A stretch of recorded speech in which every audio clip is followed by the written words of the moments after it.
지금 후천시대 모두가 힘든 세상입니다. 지구에 사는 인간 포함 모든 동물과 식물, 광물까지 우주의 기운이 바뀌는 과정으로 어느 때보다 앞으로 힘든 세상이 진행됩니다. 나에게 가장 소중한 것이 지금 이 시간이고 소중한 사람은 나입니다. 부처나 예수나 하느님이 중요한 것이 아니고 내가 제일 중요합니다. 종교 생활이나 수행이나 마음 공부 등 한다고 일반 사람보다 경건한 것도 아닙니다. 삶 자체가 수행이지 특별한 것은 없습니다. 아무리 수행이나 종교 생활도 일어난 파도는 멈출 수 없습니다. 다만 알아차릴 뿐입니다. 파도는 파도대로 일어나고 나는 나대로 할 따름입니다. 그리고 파도가 우리의 봄 바탕임을 아는 겁니다.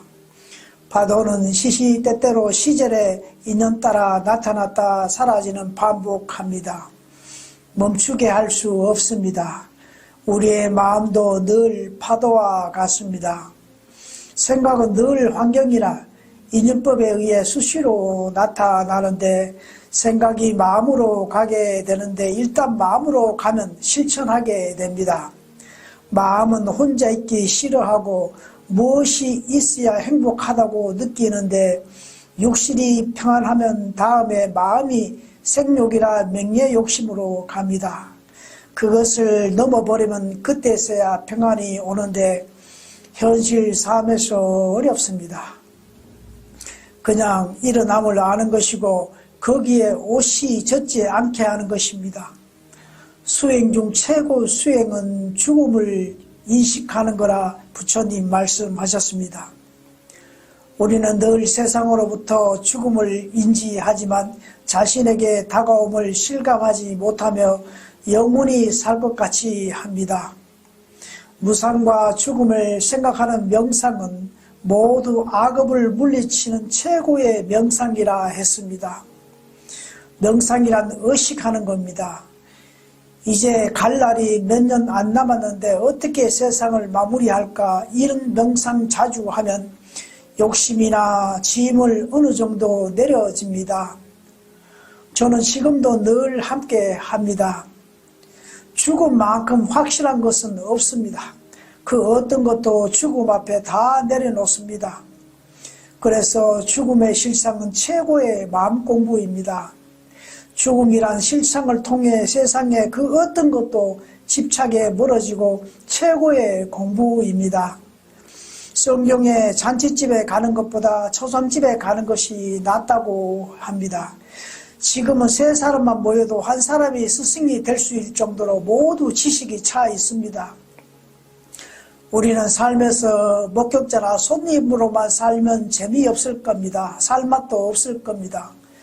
누구나 주인공을 원하지 관중이 되지 않으려 합니다. 그래서 늘 뭔가 찾게 됩니다. 마음이란 어떤 생각이나 집착에 머물고 싶어 하는 십상이 있기 때문에 늘 대상에 찾아가게 됩니다. 인간은 뭔가 노력해야 하고 끊임없이 뭔가 해야 한다는 습성이 작용합니다. 그래서 마음이 몸을 힘들게 합니다. 아들러 심리학자는 인간은 자기 주체 생각으로 세상을 펼쳐진다고 했습니다. 내 안에 많은 영체들이 서로 자기가 주인공처럼 연기를 펼치고 있습니다. 그래서 어떤 일을 당하면 남 탓하게 되는 것도 이와 같은 원리입니다. 내가 하는 일이 아님을 알기에 남 탓은 자연적입니다. 그러나 그런 일이 일어나지 않게 자신을 관리하고 알아차리면 행동으로 나타나지 않습니다. 그래서 알아차림이란 중요합니다. 알아차림이란 마음으로 전달되지 않기에 내 것이 안 됩니다. 그냥 스쳐 지나갑니다. 끊임없이 조건과 환경, 인연 따라 나타나서 서로 경쟁합니다. 그것을 알아차리는 것이 수행이며 종교 생활일 겁니다. 우리가 보고 느낀 감정은 한치 오차 없이 그대로 저장되어 업식에 따라 인연 따라 미래에 나타납니다. 그래서 나는 나이면서 내가 아니라고 하는 것입니다. 그만큼 내면의 소용돌이는 강합니다. 잠을 잘 때도 내 안에서는 서로 경쟁하며 그것이 꿈으로 나타납니다. 도둑이 원래 도둑이라서 도둑질하는 것이 아니라 환경과 조건이 도둑으로 만듭니다. 우리의 행동도 조건과 환경으로 인해 자유의지로 만들어집니다. 그 어떤 것은 행함에 있어 반드시 선이든 악이든 과보가 형성되어 다시 나에게 돌아온다는 겁니다. 그것은 자연의 법칙입니다. 그래서 성경은 무엇이든지 심는 대로 거둔다 하였습니다. 좋고 나쁘고 분별은 개인관념이나 의식에 다르게 나타날 뿐입니다.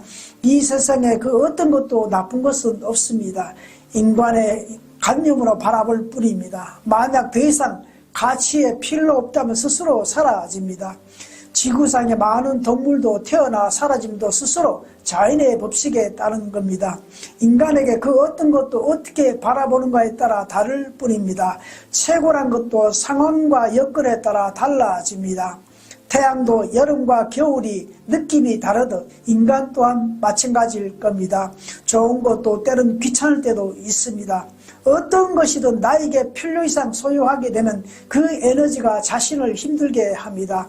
그래서 성경은 욕심이 죄를 만들고 죄가 쌓이면 사망을 불러온다고 합니다. 결국 인간의 탐욕이 스스로 생명을 단축하는 요인이기도 합니다. 이 좋은 가을 살아있음에 감사하고 먹을 수 있는 음식이 있어 감사하고 누군가와 대화할 수 있어 감사합니다. 덕분입니다. 우리 모두 희망입니다.